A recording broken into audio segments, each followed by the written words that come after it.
یہ آیت سمجھنے کی ہمیں بڑی ضرورت ہے۔ یہ دیکھیں چھوٹا سا ننھا سا پودا ہے، یہ اتنا کمزور ہے کہ اگر اس پہ میں پاؤں رکھتی ہوں نا اس کو میں رونت سکتی ہوں۔ آپ یہ سوچیں کہ اتنی سخت زمین کو یہ ننھا سا پودا پھاڑ کے کیسے باہر آ گیا۔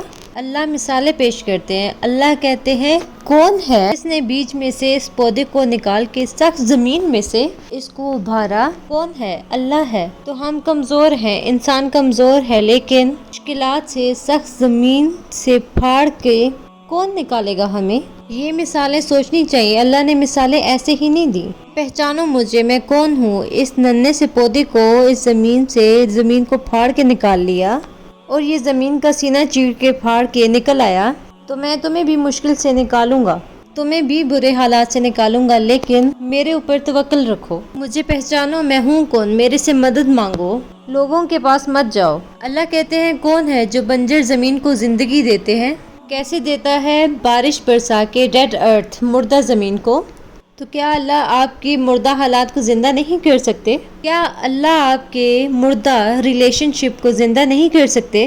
کیا اللہ آپ کی جو بالکل چیزیں آپ کی ختم ہو رہی ہوں ان کو زندگی نہیں دے سکتے؟ دے سکتا ہے، لیکن مدد مانگنے کی ضرورت ہے، وہاں جانے کی ضرورت ہے۔ ہر وقت منہ پہ شکایت، ہر وقت کوئی نہ کوئی گلا شکوہ۔ آپ شکر ادا کریں، ہر معاملات میں اللہ کا شکر ادا کریں۔ آپ جس بھی سچویشن میں ہیں تو اللہ کا شکر ادا کریں۔ آپ 4 بچے ہیں اپاہج، اور ان کے ماں باپ کو ان کا خیال رکھنے کے لیے انہیں کتنی مشکلات کا سامنا کرنا پڑتا ہوگا، ان کا خیال رکھنے کے لیے کتنی تکلیف ہوتی ہوگی۔ کیا یہ شکایت نہیں کر سکتے اللہ سے؟ ایک ہم لوگ ہیں، ہماری زندگی اتنی آسان ہے لیکن ہم پھر بھی نا شکری کرتے ہیں۔ کیا ہمارے اوپر اس طرح کی مشکلات آئی ہیں؟ کیا ہمارے اوپر اس طرح کی مصیبت آئی ہے کہ 4 بچے اپاہج ہونا، 4 بچوں کا ایب نارمل ہونا؟ یہ آپ سوچ سکتے ہیں کہ کتنا بڑا امتحان ہے۔ ان پروڈکٹیو ہیں یہ بچے، یہ کچھ بھی نہیں کر سکتے، لیکن وہ صبر کر رہے ہیں، زندگی گزار رہے ہیں۔ اللہ معاف کرے، ہمارے ساتھ تو نہیں کیا نا اللہ نے اس طرح سے۔ اللہ تعالیٰ آپ کی زندگی میں کوئی ایسا سین کریٹ کرتے ہیں کہ آپ اس جگہ پہ جلدی پہنچ جائیں، آپ اس جگہ جلدی کامیابی پا لیں۔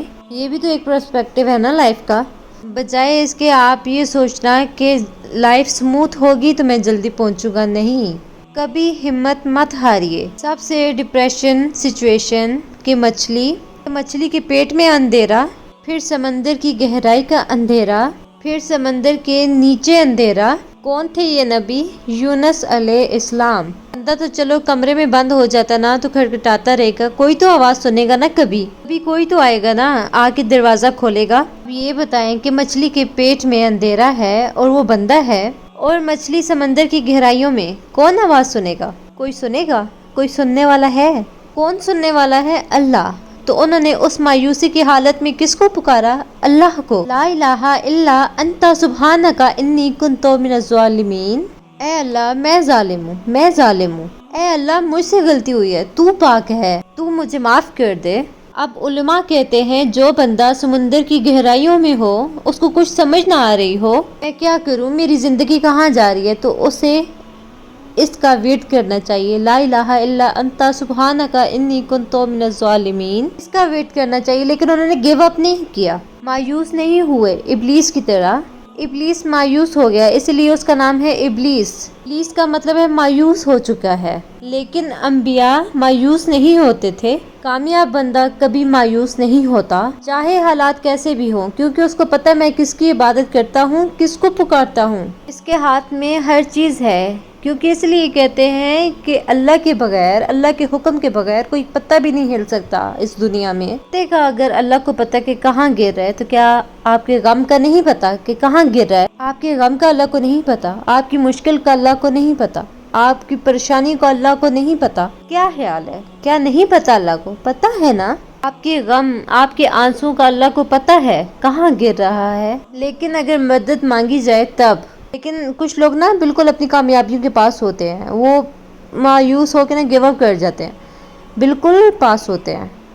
اور ہم بھی ایسے ہی ہیں، ہم بالکل پاس ہوتے ہیں نا لیکن مایوس ہو جاتے ہیں۔ لیکن ہمیں چلتے رہنا ہے، دوڑتے رہنا ہے، ہمیں مشکلات کا مقابلہ کرتے رہنا ہے، کھڑے ہونا ہے، چیلنجز کو فیس کرنا ہے۔ چونٹی اگر اپنے راستے سے گزر رہی ہو اور آپ اس کے سامنے انگلی رکھ دیں اپنی، آپ کی انگلی اٹھانے کا ویٹ نہیں کرے گی، وہ اپنی منزل مقصود کا مطلب راستہ نکالے گی، وہ سائڈ سے ہو کے نکل جائے گی۔ تو چونٹی سے سیکھنا چاہیے چاہے اس کے سامنے رکاوٹ آ جائے لیکن وہ اپنی منزل سے نہیں ہٹے گی، اپنے فوکس سے نہیں ہٹے گی، اس نے وہیں جانا ہے۔ جتنی مرضی آپ رکاوٹیں پیدا کر لیں لیکن وہ اپنی منزل بدل لے گی، اپنا راستہ خود اختیار کر لے گی۔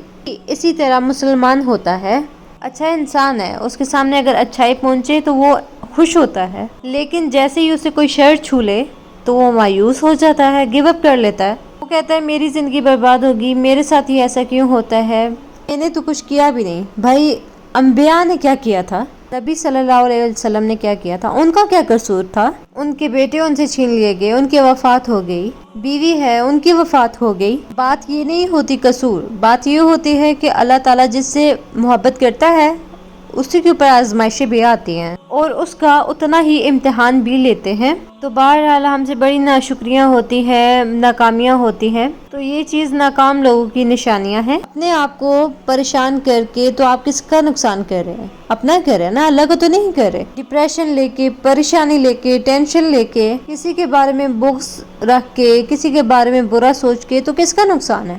آپ کا نقصان ہے، کسی نہ دوسرے کا نقصان ہے نہ اللہ کا نقصان ہے۔